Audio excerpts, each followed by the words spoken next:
Kenapa sih orang susah banget bilang enggak atau bilang tidak? Jadi di video kali ini gue mau diskusi sama kalian dan juga mau sedikit sharing tentang pengalaman gue yang gue pribadi juga gue merasa sangat sulit kalau misalkan bilang enggak atau bilang tidak ke orang lain, yang mana notabene kadang orang itu udah ngebantu kita banyak. Jadi kita sebagai orang yang tidak enakan itu sulit banget buat bilang tidak kalau misalkan ada sesuatu hal yang kita tidak sesuai dan juga kita tidak ingin jalankan.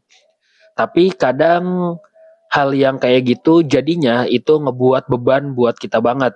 Dan ini pengalaman gue juga ketika gue nggak bisa bilang enggak ke orang lain, yang mana sebenarnya gue nggak mau ngelakuin hal itu, tapi akhirnya karena rasa nggak enak jadinya gue bilang iya aja.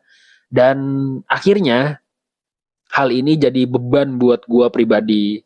Dan sebetulnya menurut gue itu adalah hal yang mungkin nggak perlu kita apa ya, kayak nggak perlu kita harus takut untuk kita bilang enggak. Dan sekarang gue juga lagi sedikit belajar kalau misalkan sesuatu hal yang menurut gue itu tidak sesuai dan juga kalau menurut gue itu nggak relevan di kehidupan gue atau misalkan nggak relevan dengan hal yang gue suka dan juga ingin gue lakukan, gue akan berusaha untuk bilang tidak. Walaupun kadang gue merasa kalau misalkan gue bilang enggak, gue jadi nggak enak nih sama temen gue, atau gue jadi nggak enak sama orang yang udah banyak bantu gue.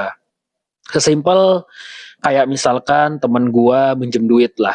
Oke, gue kadang suka, oke siap, gue pinjemin ke temen gue mungkin sekali dua kali, tapi ketika tiga kali gue akan bilang enggak. Karena kenapa?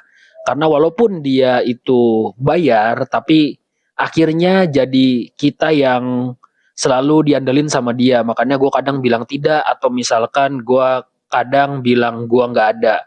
Ya sebenarnya itu sah-sah aja sih menurut gue. Jadi kalau misalkan kalian ngerasa nggak enak ataupun kalian ngerasa kalian nggak bisa bilang enggak, kalau menurut gua kalian coba aja, kalian bilang tidak sekali dua kali, nanti juga lama-lama akan terbiasa. Thank you.